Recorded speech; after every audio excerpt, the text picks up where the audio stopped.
Hey everybody, in this video we're going to talk about sciatica, and I'm going to show you how to get relief when some of the other stuff you might have tried, the McKenzie, the press-ups, and the extensions, when those aren't effective for you or when they stop working.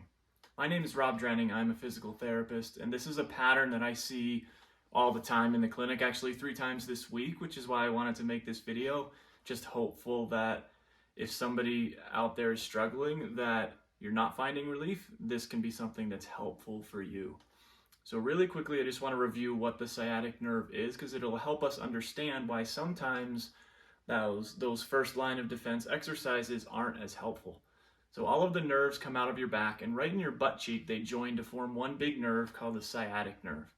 That goes down the whole back of your leg, and sciatica just means basically that nerve is irritated. It's kind of an umbrella term. It just means your nerve is unhappy, so that's kind of obvious. But what happens is that nerve gets the most tension on it in what we call the slump position, which is basically where you're sitting, you're slouched, and both legs are out straight in front of you. If you're sitting in a recliner, that type of thing. It's also the same position as when you're standing and bend forward. So not coincidentally, that's also the motion that hurts just about everybody who's suffering from sciatica. Standing and bending is one of the biggest limiting things and one of the most painful things when you're struggling with sciatica. So if you go to physical therapy or if you look up exercises for sciatica online or on YouTube, what you're going to find usually is people telling you to do what we in physical therapy call the McKenzie exercises, where you're standing and doing back bends, or you're on your stomach and you're pressing up like that to arch your back. You do that repeatedly, and you do it really often through the day. Now, sometimes that's effective. It really helps bring pain up out of the leg. But what I see a lot is that for some people it isn't, but for most people it helps a little bit, but it's not getting you to 100%. You still have some nagging pain and discomfort when you bend forward, and it's not really getting rid of that, okay? The reason is because when you bend forward, your nerves get tense, like we just talked about. Your nerves actually have to build up their tolerance to being able to be in those positions again. If all we do is bending back and doing the McKenzie stuff, we're avoiding that tension position. So think about it like your nerve is afraid of having tension put on it. Your nerve is afraid of bending. If you're afraid of spiders, and I just threw you in a room full of spiders, is that going to help your fear? No way. It's going to make it way worse, probably. Maybe, I don't know, spiders might have been a bad example. That's a pretty bad fear for a lot of people, but you get the gist. If your nerve is afraid of tension and we just go standing and do a bunch of bends, yeah, that's going to continue to be painful and to be aggravated. But if you're afraid of spiders and I show you a picture of a spider, and then a picture of a big hairy spider, and then you look at one from far away, and so on and so forth, we grade you into that exposure. Theoretically, that will reduce your fear of spiders. And that's the same thing we have to do for the sciatic nerve. We have to grade it into those tension positions so your nerve remembers, oh yeah, I'm supposed to be able to tolerate that, aren't I? Yeah. Until eventually it can bend forward, tolerate that tension, and not produce pain.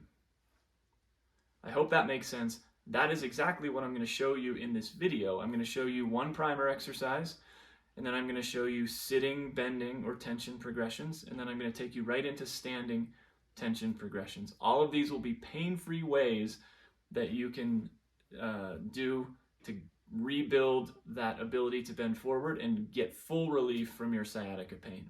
So let's do those now.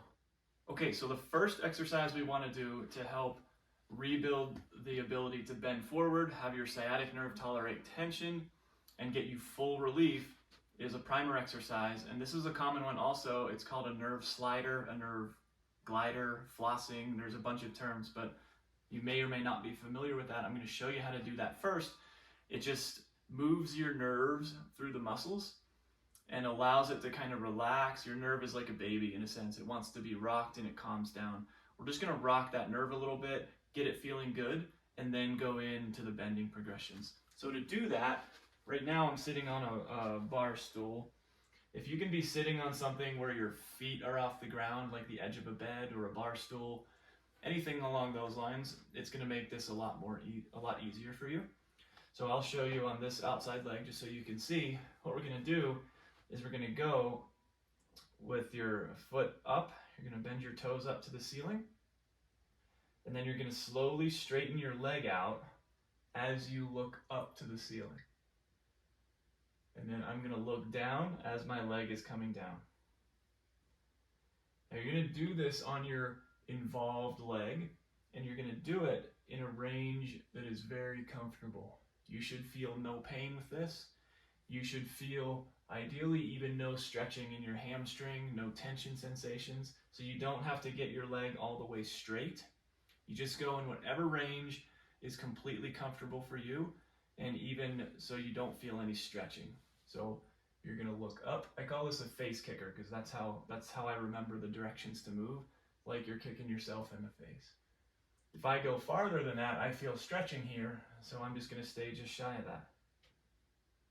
And you're going to do this about 20 to 30 times.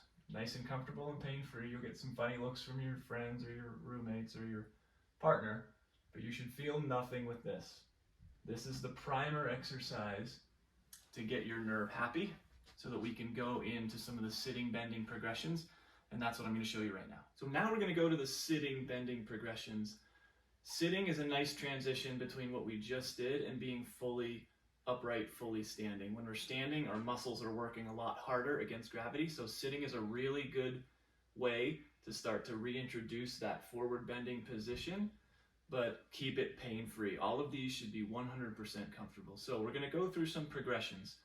Now, where you'll start in this progression depends on what's pain-free for you. So the first thing you're going to try is sitting. And let's say my left leg is the leg that has sciatica. I'm going to take my uninvolved leg, my right leg, and put it out straight. And then I'm going to bend forward just like this. I'm going to reach towards the floor. You can go as far as you want as long as it's pain-free in your left side. For this one, you can feel stretching on your right leg. Even if it's a little tight in your back, that's okay too. We're just bending. In and out like that. This you're going to do 20 times. If that is pain-free, then you're going to try the next progression, which involves both legs out straight.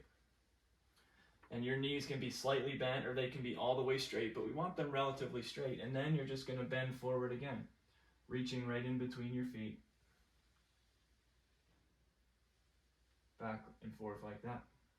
Same thing, this has to be 100% pain and symptom free in that leg when you're going back and forth.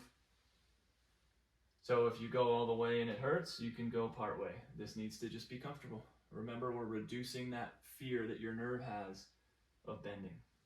You're going to do this 20 times. If you can do this all the way and it's pain-free, you don't need to do the one we just did with the uninvolved leg. You can just start here. You only need to really be doing one of these exercises in that sitting progression. I'm just showing you easiest to hardest for your nerve. So if this is comfortable, then you're going to try the next one where your right leg is relaxed, and now your involved leg, your sciatica side, is out there on its own. And you're going to keep that knee straight, and you're just going to bend forward. Just like that. Same thing. If that hurts, then you would go back to do the one we just did with both legs out straight. And you're going to bend back and forth. The final step to this sitting progression is, if that is comfortable, your knee straight, now you're going to pull your toes up towards you, and you're going to bend forward again. Now that's going to really limit how much motion you have, especially for me. I feel that a lot of tightness in my hamstring, but that's okay. As long as it's not painful, not producing your sciatica symptoms, it's going to be just fine. You just go in whatever range is comfortable. On this one, it's okay if you feel stretching. That is all just fine. We're just going to bend back and forth 20 times. So the sitting progressions are starting with your uninvolved side straight, going to both sides straight, then your involved side straight, then your involved side with the toes pulled up slightly. If you can do that pain-free, then we're going to move to the standing progressions, and that's what I'm going to show you right now. Okay, so we've mastered the sitting ones. Now we're coming up to standing. Remember, none of these so far should be uncomfortable. Nothing should be producing pain in your leg. We should be moving through these and getting relief along the way. So if you've made it this far, you've gone through the standing progressions, or the sitting progressions, and now we're going to do the standing ones. So to start out, what you want, I'm just using a medicine ball here. You can use a step or anything, it doesn't matter. But you're going to put your involved leg, your sciatica leg, on the ball or on the step, so your knee is bent, and we're going to bend forward just like that. Doesn't matter how far you go. I'm limited by, I just feel that tension on my right side. Again, it should be pain-free. No sciatica symptoms on that left side. The reps are going to be the same as in the sitting progressions. You're going to go to 20. Okay, that feels okay. Then we're going to go to the next thing. And what I have here is it's just a rolled up yoga mat. You can use a towel roll. It really doesn't matter. You just want something that you can put your heels on. So I'm going to stand with my heels on that towel roll. Now there's a small subset of people where having your foot up on a step, it doesn't feel good because of tightness in the hip muscles. If that's okay for you, if you've made it through all the sitting ones, those are good. But putting your foot up on the ball is painful, then skip that one and move right to this one. That's the only one in this progression it's okay to skip. So your heels will be up on something and you're just going to bend forward. Just like that. That's going to relax a little bit of tension in that nerve to allow you to start bending safely. You might feel tightness in your hamstrings. That's okay as long as it's not painful in the sciatica. 20 reps. Again, if that's feeling good, then the next step is a full forward bend. Just like that. And you're going to do this in a nice, slow, controlled way as you start doing this. Okay. Now, how long it takes to move through these progressions is really variable. You might feel like you're stuck on one of those for several days or a week. You keep trying the next one up and it's painful. That's okay. Just keep doing the ones that you're doing. Sometimes it takes a while for that nerve to get over its fear, but it does. And patience with that is what'll take you from just trying back bends and McKenzie stuff to reintroducing that nerve's tolerance to be able to bend forward and to be able to take tension again. And that's really what it has to do in our day-to-day lives and anytime we go to move forward like that. So these progressions are really going to be helpful. Okay, check out some of these other videos. You can click on my picture to subscribe. If you found this helpful, I really hope it works for you. Please give me a like, please give me a thumbs up. I'd really appreciate you. Let me know if it works for you or if you have any questions in the comments. Thanks for watching.